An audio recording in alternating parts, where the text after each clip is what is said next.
بسم اللہ الرحمن الرحیم۔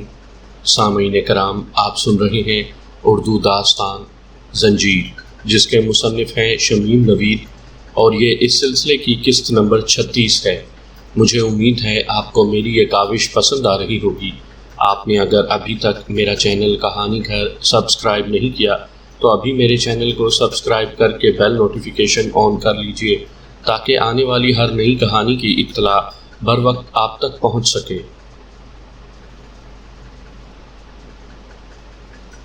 یہ ایک ہفتے پہلے کی بات ہے جس دن مجھے ڈاکٹر یشپال نے اطلاع دی کہ تم اور مہندر جیل میں آ چکے ہو۔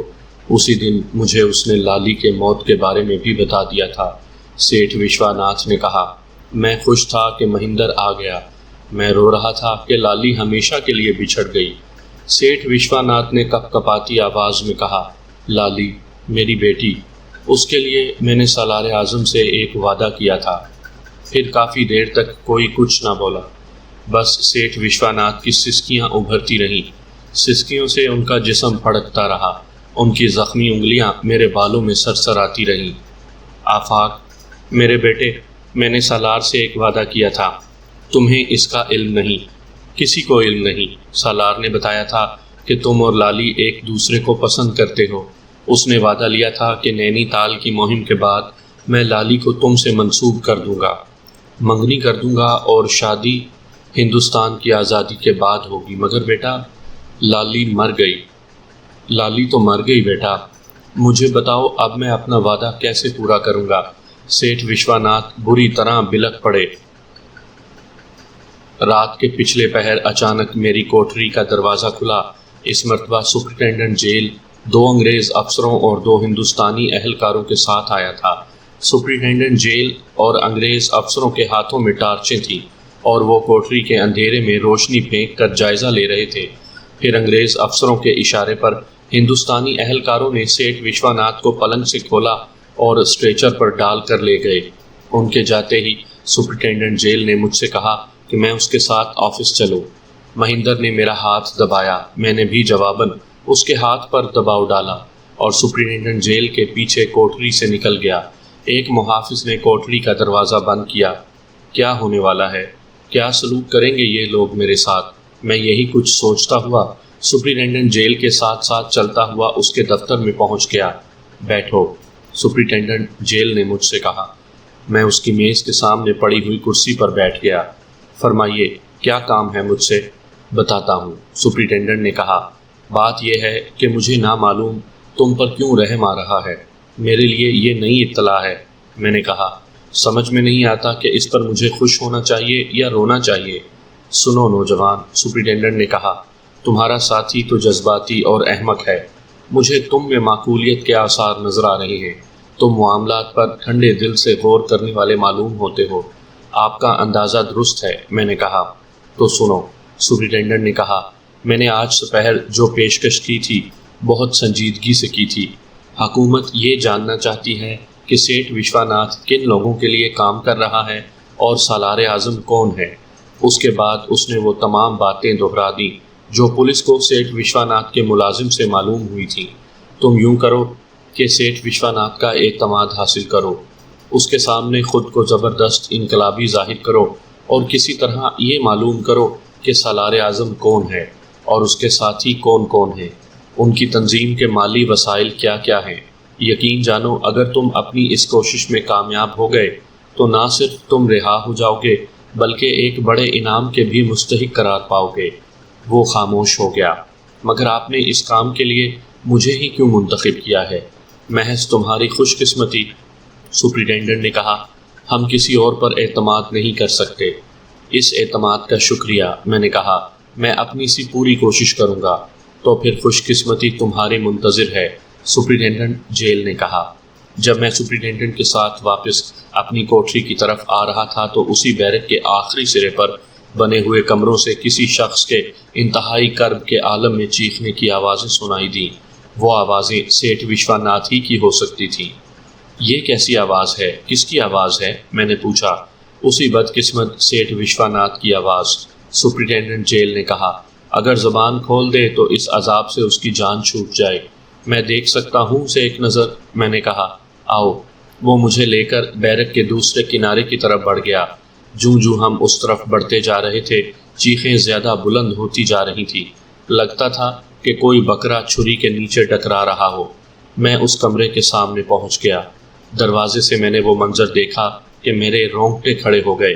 سیٹھ وشواناتھ ٹکٹکی سے بندھے ہوئے تھے، ان کا منہ دیوار کی طرف تھا اور ان کی کمر پر بیک وقت کئی بچھو رینگ رہے تھے، جنہیں ڈنک مارنے پر مجبور کرنے کے لیے ایک شخص لوہے کی سلاخ سے چھیڑ رہا تھا۔ میری گردن کاٹ لو، مجھے سانپ سے ڈسوا دو، میں نہیں بتاؤں گا، کچھ نہیں بتاؤں گا۔ مسٹر وشواناتھ، ایک انگریز آفیسر نے کہا، یہ آخری رات ہے، آخری موقع ہے کہ تم زندہ حالت میں واپس جاؤ گے۔ کل تم زندہ واپس نہیں جا سکو گے۔ مجھے تم آج ہی مار ڈالو، وشواناتھ نے کہا تھا۔ تمہاری موت اتنی آسان نہیں ہوگی، انگریز افسر نے کہا۔ انگریز افسر کے اشارے پر تمام بچھو چمٹی سے پکڑ کر ایک چوڑے منہ کی شیشی میں ڈال دیے گئے۔ میں نے اس وقت نامعلوم کس طرح خود کو قابو میں رکھا تھا، لیکن ابھی مجھے اس سے زیادہ بھیانک منظر دیکھنا تھا۔ ایک پولیس والا کمرے کے اس حصے سے جو میری نظروں سے اوجھل تھا آگے آیا۔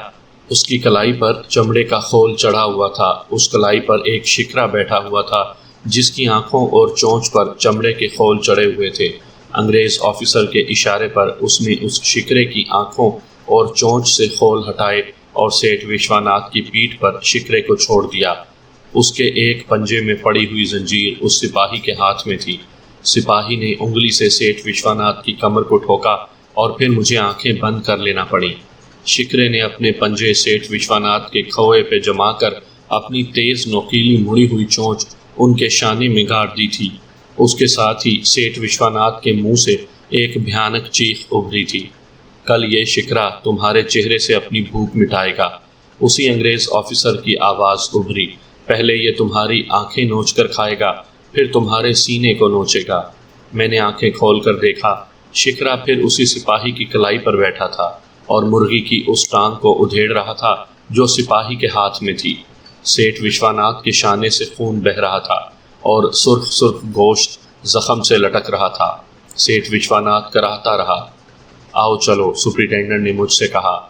میری ٹانگیں کپ کپا رہی تھیں، میرے جبڑوں میں درد ہونے لگا، میرے دانت کچھ اتنی ہی شدت سے ایک دوسرے پر جمے ہوئے تھے۔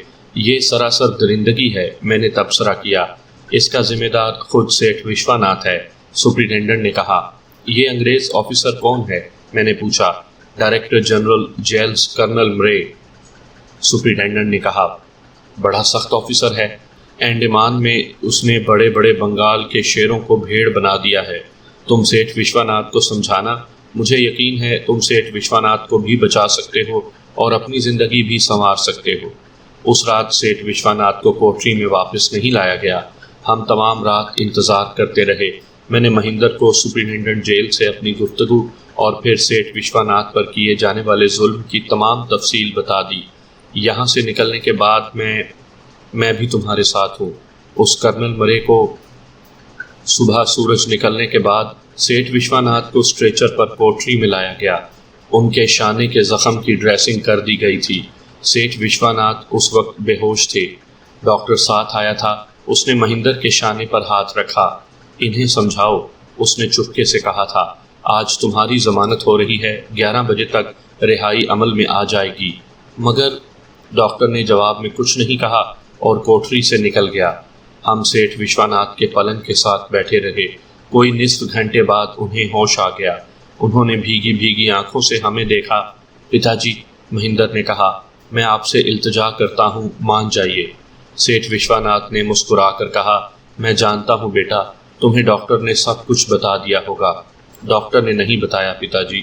مہندر نے سیٹھ وشواناتھ کی پیشانی پر انگلیاں پھیرتے ہوئے کہا، خود آفاق نے اپنی آنکھوں سے دیکھا ہے کہ وہ آپ کو کیسی بھیانک سزائیں دے رہے ہیں۔ مان جائیے پتا جی۔ میں انہیں بتا دینا چاہتا ہوں کہ سیٹھ وشواناتھ نے اتنے زور سے کہا تھا کہ کھانسی آ گئی۔ دم میں دم آنے پر وشواناتھ نے اپنا جملہ مکمل کیا، ہم ہندوستانیوں میں وفاداری اور حب الوطنی خون کی مانند دوڑتی ہے۔ میں بتا دینا چاہتا ہوں کہ کرنل مرے کی تمام تر اذیتوں کو شکست دینے کا حوصلہ بھی ہم ہندوستانیوں میں موجود ہے۔ وہ ذرا دیر کے لیے رکا، سالار سے میرا شکریہ ادا کر دینا، کہ اس نے مجھے تم سے ملنے کی سبیل نکال ہی لی، آج ہی تمہاری رہائی بھی ہو جائے گی۔ آپ کو یہ سب کچھ کیسے پتا چلا؟ میں نے پوچھا۔ ڈاکٹر یشپال بہت اچھا آدمی ہے، سیٹھ وشواناتھ نے جواب دیا۔ اسی نے بتایا تھا، وہ نیک دل ہندوستانی ہے۔ جس وقت مجھے اور مہندر کو سپرنٹینڈنٹ جیل کے دفتر میں طلب کیا گیا، سیٹھ وشواناتھ کی حالت قابل رحم تھی۔ اس نے بھیگی آنکھوں سے ہمیں الوداع کہا۔ اس کے کپ کپاتے ہونٹوں سے ہمارے لیے صرف ایک دعا نکلی، اللہ پرماتما تمہاری حفاظت کرے۔ لیکن میں جانتا تھا کہ اس ایک دعا کے پیچھے نامعلوم کتنی دعائیں اس کے دل سے ابھری تھیں اور الفاظ نہ پا کر دل ہی میں دم توڑ گئی تھی۔ سیٹھ وشواناتھ کا پورا وجود ہی ہمارے لیے دعا بن گیا تھا۔ نصف گھنٹے کے اندر رہائی پا کر ہم یرادا جیل سے باہر آئے تو وسائی کو اپنا منتظر پایا۔ جیل سے باہر آنے کے بعد مجھے پتا چلا کہ یرادا جیل میں یہ دن گزارنے کا مقصد کیا تھا۔ انسانیت سوز اذیتوں کی خبر پانے کے بعد سالار اعظم نے سیٹھ وشواناتھ کو بھی زہر کی گولیاں بھیجی تھی، مگر سیٹھ وشواناتھ نے پیغام بھیجا تھا کہ وہ ایسا نہیں کرے گا۔ اگر سیٹھ چاہتا ہے کہ وہ سم قاتل سے اپنی جان کا خاتمہ کر لے تو پھر ایک شرط ہے، اور وہ شرط یہی تھی کہ مجھ سے اور مہندر سے ملاقات کروا دے۔ تو تمہیں شروع ہی سے معلوم تھا؟ میں نے مہندر سے پوچھا۔ ہاں، میں شروع ہی سے جانتا تھا۔ سشما مجھے پتا جی کا یہ پیغام سنا چکی تھی۔ مہندر نے غم سے چور لہجے میں کہا، آج میں نے خود زہر کی گولیاں پتا جی کو دی ہیں اور ان سے وعدہ لیا ہے کہ وہ یہ گولیاں رات سے پہلے کھا لیں گے۔ یہ گولیاں تمہیں کہاں سے ملی تھیں؟ ڈاکٹر یشپال نے مجھے فراہم کی تھیں۔ آج صبح میں نے پتا جی سے وعدہ لے لیا ہے کہ وہ یہ گولیاں کھا لیں گے۔ اسی شام ہم اندو لال یاجنگ کے دفتر میں پہنچے تھے، کیونکہ ہم نے رقم وغیرہ اور اپنا مختصر سا لیکن اہم سامان یاجنگ ہی کے پاس رکھوا دیا تھا۔ اس سامان میں ہمارے پستول اور لباس وغیرہ شامل تھے۔ وہاں خالد شکرا بھی موجود تھا۔ ہمارے وہاں پہنچتے ہی خالد شکرا اٹھ کھڑا ہوا۔ اچھا یاجنگ، تمہارے تعاون کا بہت بہت شکریہ۔ اس نے اپنا مضبوط اور لمبا ہاتھ بڑھا دیا اور یاجنگ سے بڑی گرم جوشی کے ساتھ مصافحہ کیا۔ پھر میں نے اور مہندر نے بھی شکریہ ادا کرتے ہوئے یاجنگ سے ہاتھ ملائے اور یاجنگ کے دفتر کے عقبی حصے سے نکل کر ایک کار میں بیٹھ گئے۔ خالد کار ڈرائیو کر رہا تھا۔ کیا کوئی خطرہ ہے؟ مہندر نے دریافت کیا۔ خطرہ نہیں، صرف احتیاط کے طور پر، خالد نے کہا۔ حالات اس قدر غیر یقینی ہیں کہ ہم کسی پر بھی اعتبار نہیں کر سکتے۔ ہم کسی کی نیت پر شبہ بھی نہیں کر رہے، لیکن اپنی حفاظت کی طرف سے غافل بھی نہیں رہ سکتے۔ ہم اپنی جنگ خود ہی لڑ سکتے ہیں۔ خطرہ محسوس کرنے ہی کی وجہ تھی کہ تمہیں جیل سے فوری طور پر رہا کروانے کا فیصلہ کیا گیا۔ ہاں مہندر، کیا رہا؟ خالد شکرا خاموش ہو گیا۔ پتا جی راضی ہو گئے ہیں، مہندر نے کہا۔ وہ واقعی بہت عظیم اور بہت جرأت مند انسان ہیں، خالد نے خراج تحسین پیش کیا۔ 10 منٹ بعد ہم خالد کی قیام گاہ پر تھے۔ نہا دھو کر جب ہم فارغ ہوئے تو ایسا لگا کہ نامعلوم کتنا بوجھ جسم سے ہٹ گیا ہے، مگر وہ بوجھ جو ہمارے دل پر تھا کیسے ہٹ سکتا تھا؟ یہ خیال ہی تکلیف دہ تھا کہ اس دن کسی وقت بھی سیٹھ وشواناتھ زہر کی گولیاں حلق سے اتار کر اس دنیا سے سدھار چکے ہوں گے۔ بڑے دنوں بعد ہمیں اچھی چائے میسر آئی تھی۔ چائے پر ہی خالد نے ہم سے کہا تھا، تمہیں آج رات ہی احمد آباد سے نکل جانا ہوگا۔ یہاں سے تم سیدھے لاہور پہنچو گے اور مولانا ظفر علی خان کے پاس قیام کرو گے۔ انہیں اطلاع دے دی گئی ہے کہ ہمارے 2 مہمان ان کے پاس آ رہے ہیں۔ تم ان سے صرف خالد بمبئی والے کے حوالے سے ملو گے۔ آئندہ تم سے ہمارا رابطہ مولانا ظفر علی خان کی معرفت ہی ہوگا۔ کیا ہم کل رات تک نہیں ٹھہر سکتے؟ مہندر نے سوال کیا۔ کیوں؟ کوئی خاص بات ہے؟ خالد نے کہا۔ میں چاہتا ہوں کہ تم جلد احمد آباد سے نکل جاؤ۔ خاص بات ہی ہے، مہندر نے کہا۔ مجھے ایک قرض اتارنا ہے۔ اگر بہت ہی ضروری ہے تو ٹھہر جاؤ، خالد نے کہا، اور مناسب سمجھو تو یہ بتا دو کہ تمہیں کس شخص سے ملنا ہے۔ یہ میرا ذاتی راز ہے، مہندر نے جواباً کہا۔ نہ پوچھیں تو بہتر ہے۔ پھر ہمارے درمیان ادھر ادھر کی باتیں ہونے لگیں، لیکن گھوم پھر کر موضوع گفتگو پھر یرادا جیل میں سیٹھ وشواناتھ کو دی جانے والی اذیتوں پر آ گیا۔ میں نے گزشتہ رات کے بھیانک منظر کا تذکرہ چھیڑا ہی تھا کہ خالد نے میری بات کاٹ لی۔ مجھے صبح ہی اس کی اطلاع مل گئی تھی۔ میں اس پولیس والے سے بھی واقف ہوں جس کے پاس وہ شکاری شکرا ہے۔ کرنل مرے نے اسے خاص طور پر بمبئی سے بلایا ہے اور اپنے ساتھ ہی ٹھہرایا ہے۔ یہ کرنل مرے بہت ہی خبیث آدمی ہے۔ اس نے انڈیمان جیل میں حریت پسندوں پر ایسے ایسے ظلم توڑے ہیں کہ سن کر ہی رونگٹے کھڑے ہو جاتے ہیں۔ اس نے کئی آدمیوں کے گلے بانس کی کھچیوں سے کٹوائے ہیں۔ اس کے مظالم ناقابل بیان ہیں۔ خالد یہ باتیں کرتے ہوئے جیسے غصے میں آ گیا تھا۔ اس کے جبڑے کی ہڈیاں تنے ہوئے چہرے پر ابھر آئی تھیں، ماتھے کی شکنیں اور گہری ہو گئی تھیں اور گھنی بھویں آپس میں مل گئی تھیں۔ مجھے ایسے لگا جیسے کوئی شاہین آسمان کی بلندیوں پر پرواز کرتے ہوئے نیچے اپنے کسی شکار کو دیکھ رہا ہو۔ پھر خالد کرنل مرے ہی کی باتیں کرتا رہا۔ احمد آباد میں کرنل مرے کی سرگرمیوں کے بارے میں بتاتا رہا۔ جب کرنل مرے احمد آباد کے ریسٹ ہاؤس میں مقیم تھا، روزانہ رات کو شراب کے نشے میں دھت ہو کر دادے عیش دیا کرتا تھا۔ اسی رات ہم دونوں ریسٹ ہاؤس میں موجود تھے۔ چوکیدار، باورچی اور شکرے والے سپاہی کو ہم آسانی سے بے بس کر کے اس کمرے کے دروازے پر پہنچ گئے جس کے اندر کرنل مرے ایک ہندوستانی عورت کو اپنی ہوس کا نشانہ بنا رہا تھا۔ دروازے پر ہلکے سے دباؤ سے پتہ چلا کہ کھلا ہوا ہے۔ اگلے لمحے ہم زور سے دروازہ کھول کر اندر پہنچ گئے۔ ہمارے ہاتھوں میں پستول تھے۔ کرنل مرے گھبرا کر مڑا۔ عورت نے چیخ مار کر چادر اپنے اوپر کھینچ لی۔ کرنل مرے ننگ دھڑنگ بستر پر موجود تھا۔ اٹھو، میں نے پستول اس کی طرف کرتے ہوئے کہا۔ اس دوران میں مہندر نے بیڈ کے ساتھ رکھی ہوئی میز پر سے کرنل مرے کا پستول اٹھا لیا تھا۔ اپنے سلیپنگ سوٹ سے اپنی ٹانگیں باندھو، میں نے کہا۔ اس وقت مہندر اس کے پہلو میں کھڑا تھا۔ کون ہو تم؟ اپنے پیر باندھو۔ مہندر نے پیز پر پڑی ہوئی بید کی چھڑی اٹھا کر پوری قوت سے مرے کے جسم پر ماری۔ مرے نے سسکاری لے کر اپنے جسم کے اس حصے کو دبا لیا تھا جہاں چھڑی پڑی تھی۔ اس جگہ ایک بدھی اچھل آئی تھی۔ پھر اسے اپنے دونوں پیر سلیپنگ سوٹ کے ایک پائنچے سے باندھنے ہی پڑے۔ اب وہ آسانی سے حرکت نہیں کر سکتا تھا۔ تم چاہتے کیا ہو؟ کرنل مرے نے پھر پوچھا۔ خوف سے اس کا چہرہ سفید پڑ گیا تھا۔ اب اس لڑکی کے پیر بھی باندھ دو، میں نے کہا۔ پھر ہم نے کرنل مرے ہی سے اس لڑکی کے ہاتھ اور منہ بھی بندھوا دیے اور اسے پلنگ سے اٹھا کر فرش پر ڈال دیا گیا۔ ذرا ہی دیر میں کرنل مرے کے ہاتھ بھی باندھ دیے گئے اور اس کے منہ میں کپڑا ٹھونس دیا گیا۔ میں مہندر ہوں کرنل مرے، مہندر نے کہا تھا، وشواناتھ کا بیٹا جس کی تم لوگوں کو تلاش تھی۔ کل تم نے وشواناتھ کے جسم کو شکرے کی خوراک بنانے کا وعدہ کیا تھا اور شکرے کو اس کے جسم کا ذائقہ چکھایا بھی تھا۔ کرنل مرے کی آنکھیں خوف سے ابل پڑیں۔ مہندر نے بڑھ کر اس کے منہ سے کپڑا کھول لیا۔ مجھے افسوس ہے کہ میرے پاس نہ تو ٹکٹکی ہے نہ بچھو۔ تمہیں ایسا نہیں کرنا چاہیے، کرنل مرے نے کہا۔ میں نے جو کچھ کیا میرے فرائض میں داخل تھا۔ میں جو کچھ کر رہا ہوں وہ بھی میرے فرائض میں داخل ہے، مہندر نے کہا۔ میں آج تمہارے جسم سے اس شکرے کی دعوت کروں گا، سمجھے؟ نہیں، تم ایسا نہیں کر سکتے، کرنل مرے نے کہا تھا۔ ایسا ہی کیا جائے گا، مہندر نے کہا۔ تم ظالم ہو، بے رحم ہو، بزدل ہو۔ آج تک تم نے لوگوں کو ایذائیں دی ہیں، آج تم خود اس کا لطف اٹھاؤ گے۔ میں دیکھوں گا کہ تم اپنی چیخوں پر کس طرح کہے لگاؤ گے، کس طرح تکلیف سے لطف اٹھاؤ گے۔ نہیں، خدا کے لیے مجھے معاف کر دو، کرنل مرے نے کہا۔ میں نے تمہارے والد کو نہیں مارا، انہوں نے خودکشی کی ہے۔ میں اسی وقت کمرے سے نکل گیا تھا۔ تھوڑی دیر بعد میں اس سپاہی کو جس نے شکرا پال رکھا تھا شکرے کے ساتھ اسی کمرے میں لے آیا۔ اس وقت بھی شکرے کی آنکھوں اور چونچ پر چمڑے کا خول چڑھا ہوا تھا۔ خود سپاہی کی آنکھوں پر بھی پٹی بندھی ہوئی تھی۔ مہندر نے آہٹ پاتے ہی پھر کرنل کے منہ میں کپڑا ٹھونس دیا تھا۔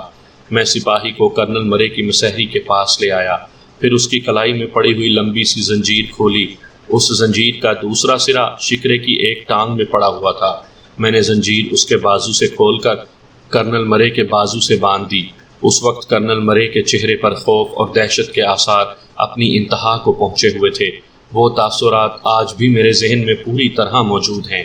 موت سے چند لمحے قبل انسان پر کیا دہشت طاری ہوتی ہے، اس کا چہرہ کس حد تک بگڑ جاتا ہے، یہ اسی دن مجھے معلوم ہوا تھا۔ سپاہی کے چہرے سے پٹی کھولتے ہوئے میں نے اس سے کہا کہ وہ شکرے کی آنکھوں اور چونچ سے چمڑے کا خول اتار دے۔ اسی وقت مہندر نے پستول کا دستہ مار کر کھڑکی کا ایک شیشہ توڑ دیا اور شیشے کا ایک تیز دار ٹکڑا لے آیا۔ مہندر نے مرے کے سینے سے لے کر پیٹ تک ایک ہی لکیر کھینچی اور گوشت کٹ کر اس گھاؤ میں سے سرخ سرخ خون نکلنے لگا۔ سپاہی دہشت کے مارے کبھی ہمیں اور کبھی کرنل مرے کو دیکھ رہا تھا۔ نہیں، وہ چیخا، تم مرنا چاہتے ہو؟ میں نے صفاقی سے کہا۔ اسے وہی کرنا پڑا جو ہم چاہتے تھے۔ شکرے کی آنکھیں کھلیں، اس نے سامنے سرخ سرخ خون اور گوشت دیکھا اور بے قابو ہو گیا۔ پھر شکرے کی چونچ کھلی اور اس نے کرنل مرے کے جسم میں پنجوں کے نوکیلے ناخن پوری طرح گاڑ کر اپنی بیٹھک درست کی اور مڑی ہوئی چونچ کرنل مرے کے جسم میں اتار دی۔ میں نے پستول کا دستہ سپاہی کے سر کے پچھلے حصے پر زور سے مارا اور وہ بغیر آواز نکالے ڈھیر ہو گیا۔ سپاہی کو چادروں سے باندھ کر کرنل مرے کے پلنگ کے نیچے دھکیل دیا گیا۔ کرنل مرے جسم کو بار بار تکلیف سے جنبش دے رہا تھا۔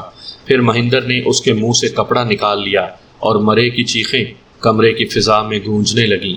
ہا ہا ہا، مہندر چیخا۔ کرنل ہنسو، ہنستے کیوں نہیں ان چیخوں پر؟ شکرا کمرے کے اس ماحول سے جو نفرت، عداوت اور انتقام سے مسموم تھا، بے نیاز ہو کر انسانی جسم کے زندہ گوشت سے اپنی بھوک مٹا رہا تھا، اور کرنل مرے کی بھیانک چیخیں ابھر رہی تھیں۔ یہ چیخیں سیٹھ وشواناتھ کی اس چیخ سے زیادہ بھیانک تھیں جو پچھلی رات میں نے یرادہ جیل میں سنی تھی۔ آؤ مہندر، میں نے کہا، بس اب نکل چلو۔ مجھے افسوس ہے مرے، میں تمہاری چیخوں سے زیادہ لطف اندوز نہیں ہو سکتا، مہندر نے کہا، اور میرے ساتھ کمرے سے باہر آ گیا۔ ہم برآمدے سے اترے ہی تھے کہ سامنے شیڈ میں کھڑی ہوئی کار تیزی سے آ کر ہمارے پاس رکی۔ میں نے اور مہندر نے پستول سیدھے کر لیے۔ اسی وقت آواز آئی، جلدی سے بیٹھ جاؤ، بہت دیر کر دی تم نے۔ یہ خالد شکرے کی آواز تھی۔ ہم دونوں کار میں بیٹھ گئے اور کار تیزی کے ساتھ ریسٹ ہاؤس کے احاطے سے نکل گئی۔ اس وقت بھی کرنل مرے کی خوفناک چیخیں ابھر رہی تھیں۔ یہ چیخیں دیر تک ہمارے کانوں میں گونجتی رہیں۔ آپ اچانک، مہندر نے کافی دیر بعد زبان کھولی۔ تم لوگ تنظیم کا بہترین سرمایہ ہو، خالد نے کہا، اور اپنے سرمایہ کی ہر شخص حفاظت کرتا ہے۔ پھر وہ ہمیں بتاتا رہا کہ اس نے صبح ہی فیصلہ کر لیا تھا کہ ہماری نقل و حرکت پر نظر رکھے گا۔ ویسے مجھے یقین تھا کہ تم کرنل مرے ہی سے بدلہ لینا چاہتے ہو، اسی لیے میں نے صبح تم سے کرنل مرے کے بارے میں کافی گفتگو کی تھی اور تمہیں یہ بھی بتا دیا تھا کہ کرنل مرے کہاں مقیم ہے اور وہاں تک کیسے پہنچا جا سکتا ہے۔ یہ سب کچھ میں نے اسی لیے بتایا تھا تاکہ تمہیں کسی انجانے شخص سے ریسٹ ہاؤس کا پتہ نہ پوچھنا پڑے، اور میرا اندازہ درست ہی نکلا۔ ہم دونوں خاموش رہے۔ مجھے خوشی ہے کہ تم نے ایک ظالم آدمی کو اس کے انجام تک پہنچایا، خالد نے کہا، لیکن یہ بات ہمیشہ یاد رکھو، ہمیں ذاتی رنجشوں اور دشمنیوں سے بلند ہو کر کام کرنا ہے۔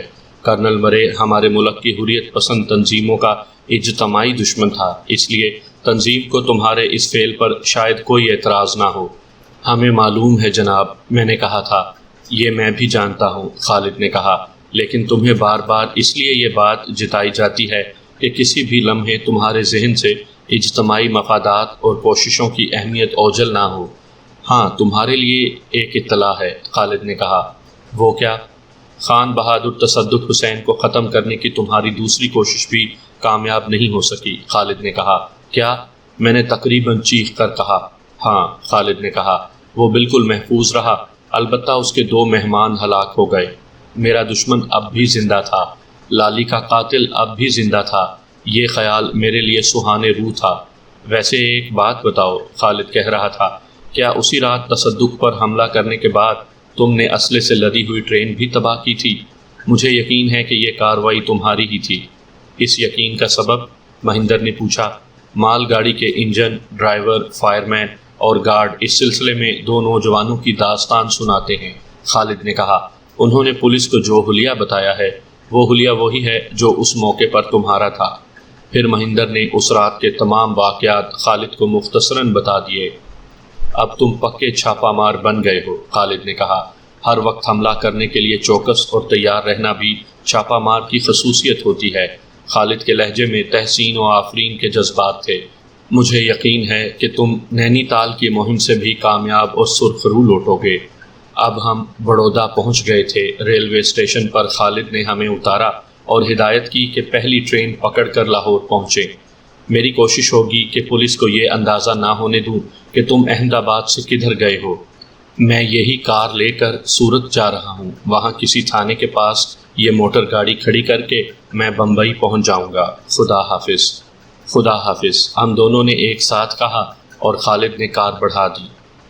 پروگرام کے مطابق اب ہم شملے میں تھے۔ لاہور میں مولانا ظفر علی خان نے ہمارا بڑا گرم جوشی سے استقبال کیا تھا اور ہمیں پولیس، قانون اور خفیہ کی دسترس سے دور رکھا تھا۔ اس دوران میں محبان وطن کے کارکن جنوبی ہندوستان اور مشرقی ہندوستان میں سرگرم عمل رہے۔ کرنل مرے کی لاش کے پاس بھی محبان وطن ہی کا کارڈ پایا گیا تھا۔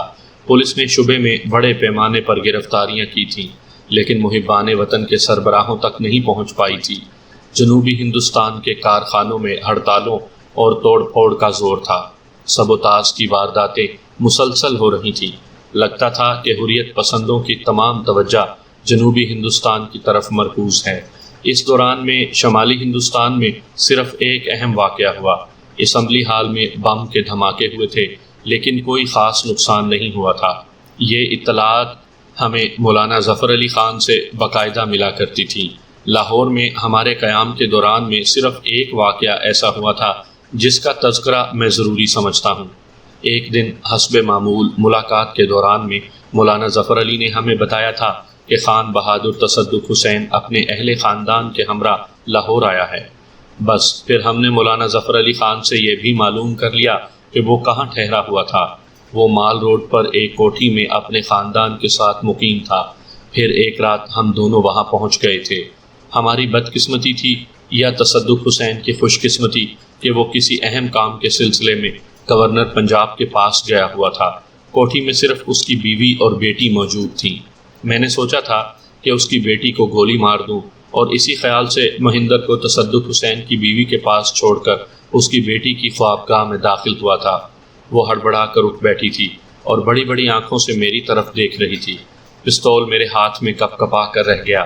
میں گولی نہ چلا سکا۔ میری آنکھوں میں آنسو آ گئے۔ میں اس پر گولی چلا ہی نہیں سکتا تھا۔ میں بھلا لالی کی تصویر پر گولی کیسے چلا سکتا تھا؟ شاہدہ تصدق بالکل لالی کی ہم شکل تھی۔ میں الٹے قدموں دروازے سے واپس آ گیا۔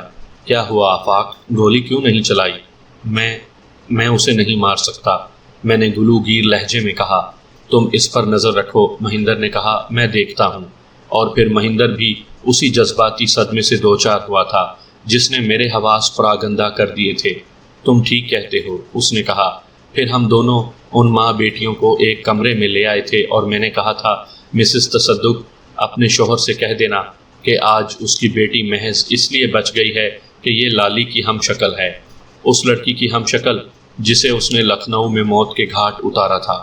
اس سے کہہ دینا کہ میں دنیا کے آخری سرے تک اس کا تعاقب کروں گا۔ پھر ہم دونوں وہاں سے ناکام، محروم اور افسردہ و ملول واپس آ گئے تھے۔ شاہدہ آج بھی زندہ ہے، کراچی ہی میں مقیم ہے۔ وہ آج اس لیے زندہ ہے کہ لالی کی ہم شکل ہے، ورنہ وہ رات اس کی آخری رات ثابت ہوتی۔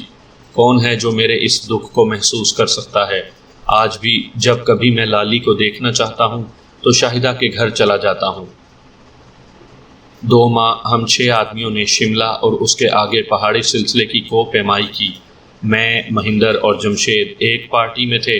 ہم شملے سے چل کر درہ شپکی پہنچے تھے، پھر درہ مانا اور کامٹ سے گزرتے ہوئے واپس شملہ آ گئے تھے۔ دہقانی، صحرائی اور غزنوی کامٹ سے گزرتے ہوئے درہ شپکی اور درہ مانا تک پہنچے تھے اور وہاں سے واپس شملے آئے تھے۔ دونوں جماعتوں کی ملاقات درہ شپکی کے قریب ہوئی تھی۔ یہ سفر بہت سخت، پرمصائب اور آزمائشی تھا۔ کہیں تیز اور سرد ہوائیں ہمارے جسم کو چھید ڈالتی تھیں، کہیں رات کو ہمیں کھلے میں سونا پڑتا تھا اور خیمہ کھڑا کرنا ناممکن ہوتا تھا، یا پھر ہوا اتنی تیز ہوتی تھی کہ خیمے کا ٹھہرنا ہی محال ہو جاتا تھا۔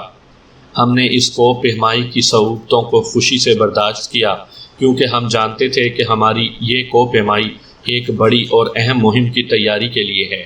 اس سفر میں ہم پہاڑوں کے ہر موسم سے واقف ہو گئے تھے۔ ہم نے پہاڑوں کے مزاج کو پہچان لیا، ان کے گرم و سرد سے مانوس ہو گئے۔ سنگلاخ پہاڑوں سے لے کر برف پوش پہاڑوں تک سب کے اثرات ہم پر حویدہ ہو چکے تھے۔ ہمیں یہ بھی اندازہ ہو گیا تھا کہ ایسے علاقے میں ہمیں کس قسم کے زادِ راہ کی ضرورت ہو سکتی ہے۔ جسم اگر برف کی شدت سے گلنے لگے تو بچاؤ کے کیا طریقے ہو سکتے ہیں۔ اس پہاڑی سفر میں دونوں جماعتوں کے ساتھ 2 پہاڑی بھی تھے۔ یہ دونوں لداخی تھے۔ اس سفر کے دوران میں ہم نے ان لداخیوں کے توسط سے برفانی ریچھوں کی چربی اور کھالیں بھی خریدیں جو ایسے علاقوں میں جسم کو گرم رکھنے اور سردی کی صعوبتوں سے جسم کو بچانے کا مؤثر ذریعہ ہوتی ہیں۔ شملے پہنچتے ہی اگلے دن ہم لوگ ایک ایک دن کے وقفے سے انہی 2 ٹکڑیوں میں رانی کھیت پہنچے۔ پہلی ٹکڑی میری، مہندر اور جمشید کی تھی۔ ریلوے اسٹیشن پر خالد ہمارا منتظر تھا۔ ہم نے اس کے ساتھ وہ باقی دن ایک چھوٹی سی سرائے میں گزارے۔